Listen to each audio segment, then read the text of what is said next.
السلام علیکم ورحمۃ اللہ وبرکاتہ۔ محترم ناظرین، آج آپ کی گفتگو کرائیں گے ایک ایسے قاری صاحب سے کہ جو چک نمبر 74 کے اندر تشریف لائے اور یہاں پر الحمدللہ پہلے سے بہت ساری تبدیلیاں آئیں۔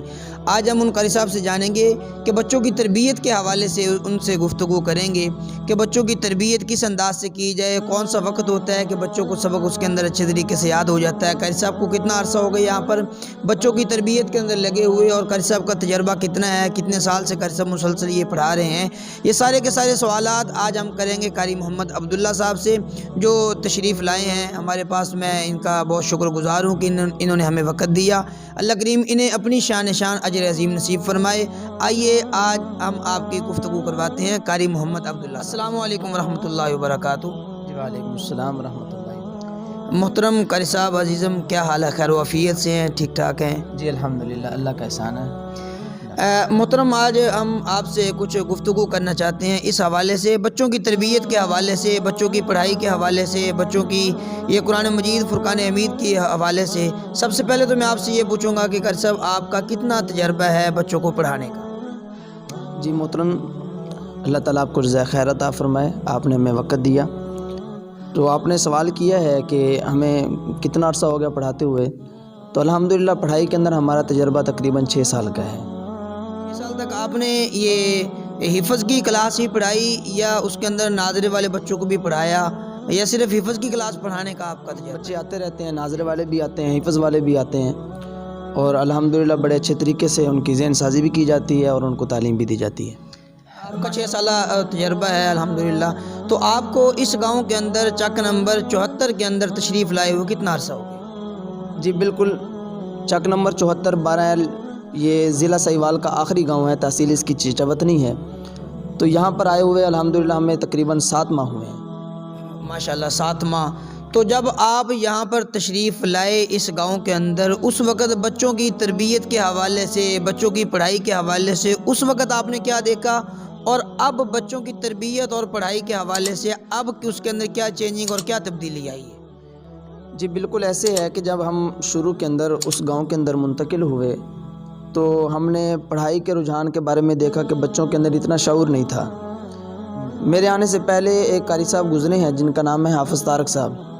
وہ آپ سے پہلے تھے یا کچھ عرصہ؟ نہیں، کافی عرصہ پہلے، وہ میرے آنے سے پہلے رہ چکے تھے ادھر، کتنا عرصہ پہلے؟ تقریباً 13-14 سال پہلے حافظ طارق صاحب جی۔ تو میرے آنے سے پہلے ایک مولوی صاحب تھے جن کا نام تھا حافظ محمد اعجاز صاحب، تو ان کے بھی آنے سے پہلے تھے حافظ طارق صاحب۔ تو 13-14 سال کے عرصے کے اندر وہ پڑھائی کا اتنا بچوں کے اندر شعور پیدا نہیں ہوا، جو الحمدللہ اس 7 ماہ کے اندر بچوں کے اندر ایسا شعور اور جذبہ پیدا ہوا ہے، جہاں تک ہمارا تجربہ ہے کہ بچے پڑھائی میں بھی آگے بڑھ رہے ہیں اور ساتھ ساتھ بچوں کی تربیت کے ساتھ بھی ہم ماہ بلمہ انہیں آگاہ کرتے رہتے ہیں۔ میں نے الحمدللہ یہ آپ کی کلاس کو دیکھا ہے، آپ کی وہ تعداد بھی کافی ہے۔ سٹارٹنگ میں جہاں پر کام شروع کیا اس وقت ہمارے پاس بچے تقریباً 12 یا 13 بچے تھے پڑھنے والے۔ ناظرے والے یا حفظ والے؟ ناظرے والے تھے، ابھی حفظ کی کلاس شروع ہم نے نہیں کی تھی، ابھی ناظرے والے بچے تھے۔ تو ہم نے پڑھائی کا آغاز کیا، ایسے ایسے دن گزرتے گئے، تو پھر یہ ہے کہ پڑھائی میں بھی اضافہ ہوتا گیا اور بچوں کی وہ جو کلاس تھی ان کی تعداد میں بھی اضافہ ہوتا گیا، اور اب یہ ہے کہ الحمدللہ ہمارے پاس تقریباً 105 بچے پڑھتے ہیں، جن کے اندر یہ 105 بچے جو ہیں یہ حفظ والے ہیں یا ناظرے والے ہیں؟ جی بالکل، جو ناظرے والے ہیں وہ تقریباً 105 کے قریب ہیں، یعنی جو صبح بھی پڑھتے ہیں شام کو بھی پڑھتے ہیں، یعنی 2 ٹائم ان کی پڑھائی ہوتی ہے۔ صحیح۔ اور جو حفظ والے بچے ہیں ان کی تعداد 12 کے قریب ہے۔ آپ یہاں پر تشریف لائے اس وقت جتنی بچوں کی ناظرے والے بچوں کی تعداد تھی اتنی اب حفظ والوں کی تعداد ہے جی الحمدللہ۔ اور ناظرے والوں کی جو تعداد ہے اس وقت 12 یا 14 بچے تھے، وہ اب 105 بچے آپ کے پاس وہ بچوں کی تعداد ہو چکی ہے۔ اچھا، اس تعداد کے اندر صرف لڑکے شامل ہیں یا لڑکیاں بھی اسی کے اندر شامل آپ ہیں؟ نے یہ سوال بہت اچھا کیا، صرف لڑکے نہیں ہیں، ہمارے پاس بچیوں کا مدرسہ بھی ہے، اور جہاں تک بچوں کی تعداد کے حوالے سے بات ہے وہیں بچیوں کی تعداد کے اندر بھی روز بروز اضافہ ہوتا جا رہا ہے۔ تو شروع کے اندر جو بچیوں کی تعداد تھی وہ تقریباً یہی کوئی 20 کے قریب تھی، اور اب یہ ہے کہ الحمدللہ 80 کے قریب وہاں پر بچیاں زیر تعلیم ہیں۔ بہت بڑی بات ہے کہ ایک مطلب اس کے گاؤں کے اندر محنت کی جائے. جب محنت کی جاتی ہے تو ظاہری بات ہے کہ اس کے والدین بھی پھر دیکھتے ہیں کہ ماشاءاللہ بچوں کی اچھا بچوں کی تعداد 105 اور بچیوں کی تعداد لگ بھگ 80 کے جی اتنی ماشاءاللہ بچے اور بچیاں آپ کے زیر اثر وہ تعلیم ویا اس گاؤں کے اندر وہ حاصل کر رہی ہیں. اور میں نے ایک اور بھی تبدیلی دیکھی ہے. یہ جو بچوں کے اندر یہ تبدیلی آئی ہے میں دیکھ رہا ہوں کہ ساری کی ساری کلاس ان کی یہ سفید وردیاں سفید ٹوپیاں یہ کچھ تربیت ان کی پہلے سے ہی تھی یا آپ نے آ کر یہ سارا کا سارا یہاں پر یہ بچوں کو رجحان دیا اور مائل کیا اس طرف؟ میں نے جیسے پہلے بات کی ہے کہ بچوں کے اندر نا پڑھائی کے معاملے میں شعور اتنا نہیں تھا. البتہ گاؤں کے جو بڑے حضرات ہیں وہ پہلے حافظ طارق صاحب کے پاس پڑھتے رہے ہیں. تو جس طرح کے بڑے مدارس کے اندر بچوں کی وردیاں ہوتی ہیں ان کی ٹوپیاں ایک جیسی ہوتی ہیں تو ہم نے بھی آہستہ آہستہ شروع کے اندر یکدم یہ قدم نہیں اٹھایا. تو بچوں کے پاس اتنا وہ تھا بھی نہیں, کچھ پیسے ان کے والدین کچھ ایسے تھے یا ان کی وہ کمزور حالت تھی وہ لے کر نہیں دے سکتے تھے. تو شروع کے اندر ویسے ہم نے سرسری طور پر بچوں سے کہا کہ آپ نے بھائی سفید وردیاں وردیوں کا اہتمام وردیوں کا اہتمام ہونا چاہیے. تو پھر جب دن گزرتے گئے تو پھر ہم نے سوچا کہ کیوں نہ ایک جیسے ٹوپیاں تقسیم کی جائیں, سب بچوں کو مل جائیں.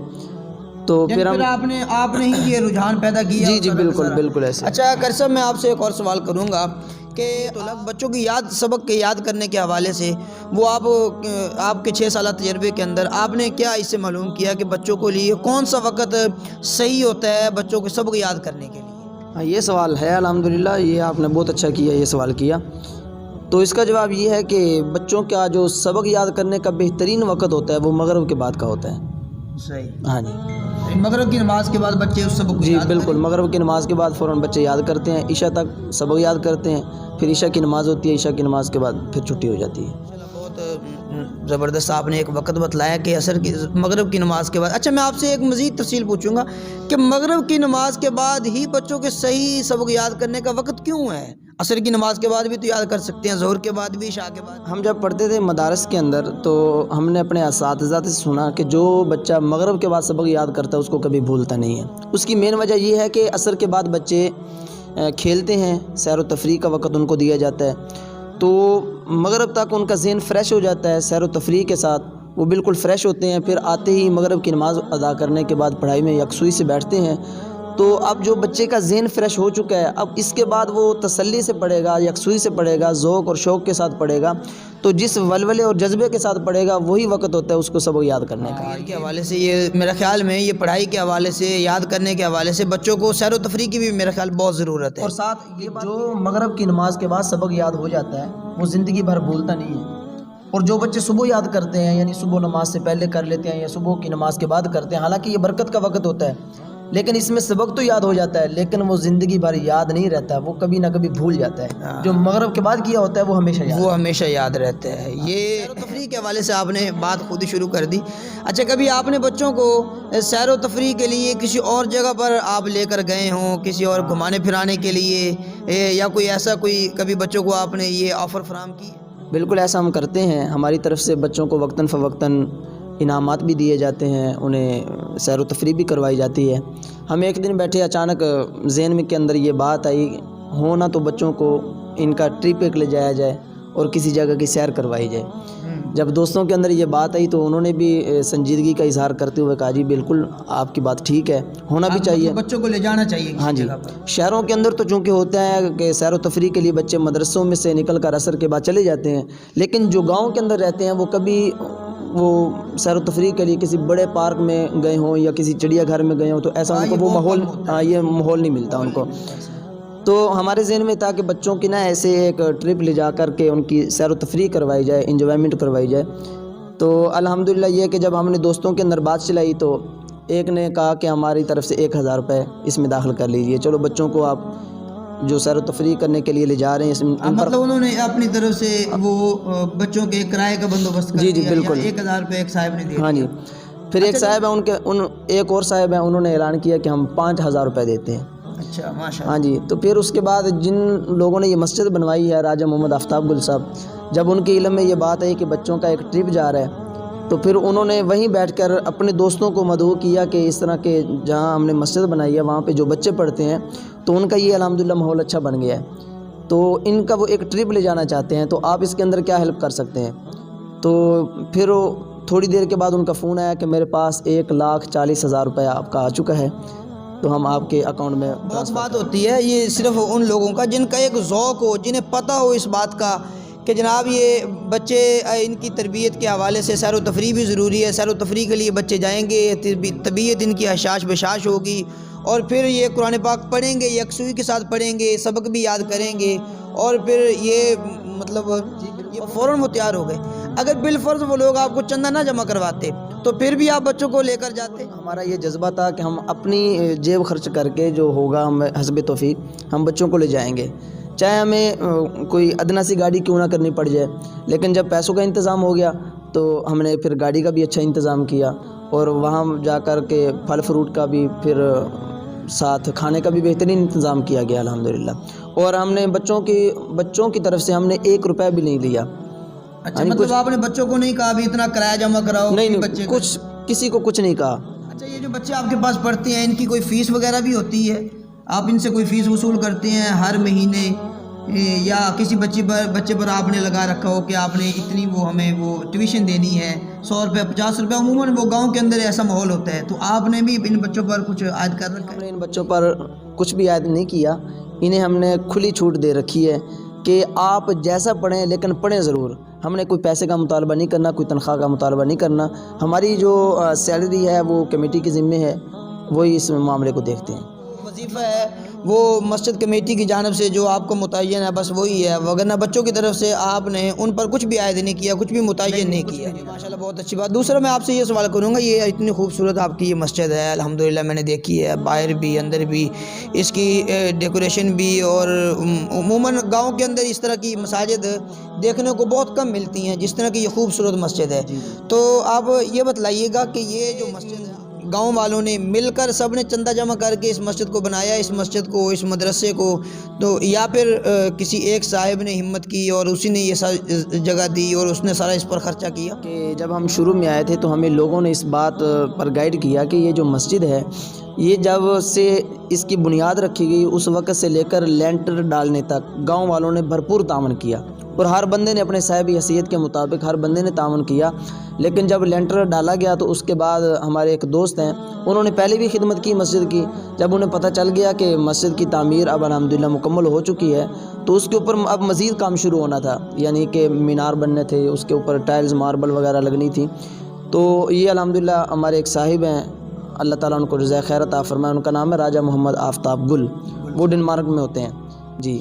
تو پھر گل صاحب نے الحمدللہ پھر اسی گاؤں کے؟ جی بالکل اسی گاؤں کے ہیں، اسی گاؤں کے ہیں۔ ان کے تعاون سے اور ان کے توسط سے پھر مسجد کا لینٹر بھی اور ٹائل ماربل کا کام یہ سارا پھر انہوں نے اپنے سر لیا، اور سارا انہوں نے اپنے ذمے لے کر کے مسجد کی تعمیر۔ آقا علیہ الصلوۃ والسلام کی حدیث پاک ہے، من بنا للہ مسجدا بنى اللہ لہ بیتا فی الجنہ، جس آدمی نے مسجد بنائی اس نے گویا کہ جنت کے اندر اپنا گھر بنا لیا، بنى اللہ لہ بیتا فی الجنہ، اللہ جنت میں اس کے لیے گھر بنا دیتے ہیں۔ تو ایک حدیث پاک ہے، آقا علیہ الصلوۃ والسلام نے ارشاد فرمایا کہ جو آدمی چڑے کی گھونسلے کے برابر اتنی بھی مسجد بنائے گا اللہ کریم اس کے لیے بھی جنت کے اندر گھر بنائیں گے۔ تو اس کا معنی یہی ہے کہ جو آدمی ایک اینٹ کا خرچ بھی دے دے مسجد کے اندر تو اس کے لیے جنت پکی ہے۔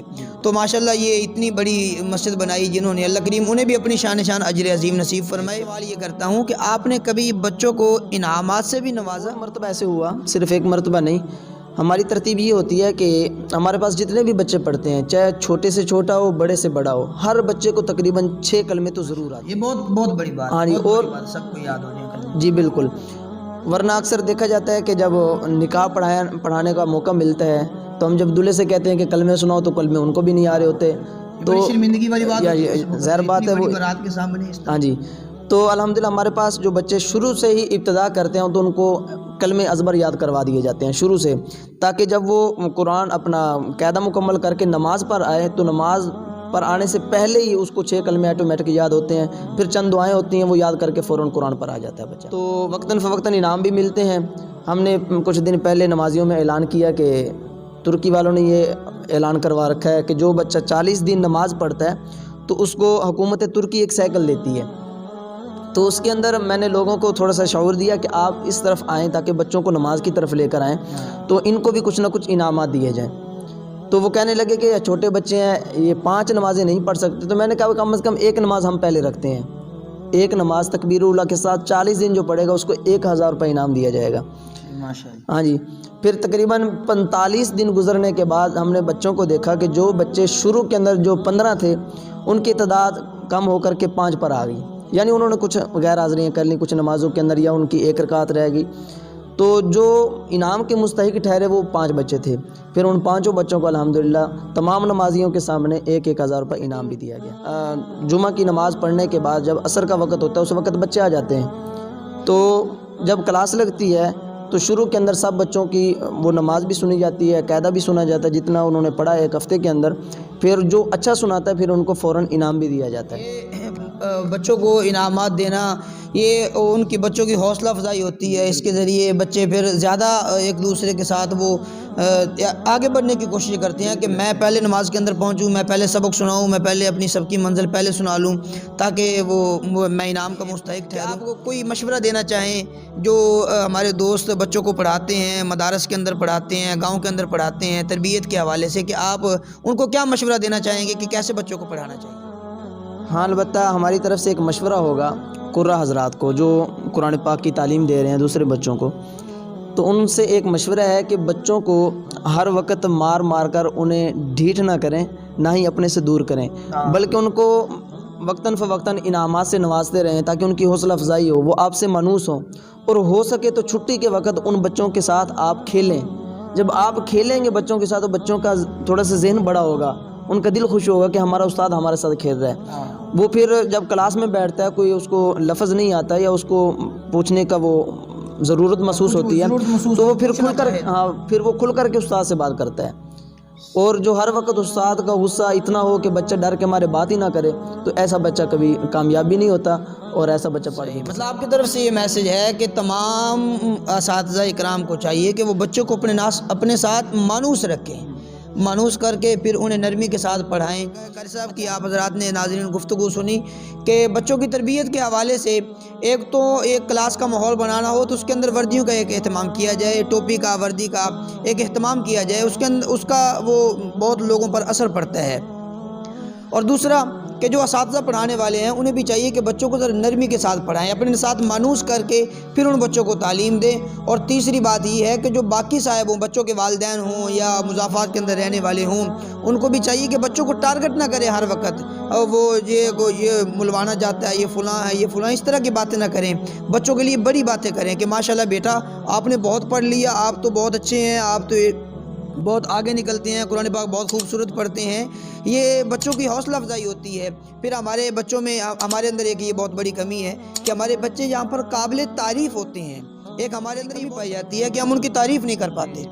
لیکن اگر ہم بچوں کی تعریف کریں، ان کو شاباش دیں، ان کو کچھ انعام سے نواز دیں، ایک تو بچے کا دل بڑا ہو جاتا ہے، دوسرا بچہ پھر وہ اس کے اندر ذوق اور شوق اور لگن اس کو ہو جاتی ہے کہ وہ بڑھ چڑھ کے اس کے اندر زیادہ محنت کرتا ہے. ناظرین آپ حضرات نے یہ ساری کی ساری گفتگو سنی. رب تعالیٰ سے دعا ہے کہ اللہ کریم ہم تمام کو ان چیزوں پر عمل کرنے کی، قرآن پاک پڑھنے کی، پڑھانے کی اللہ کریم ہمیں ایک ذوق اور شوق نصیب فرمائے.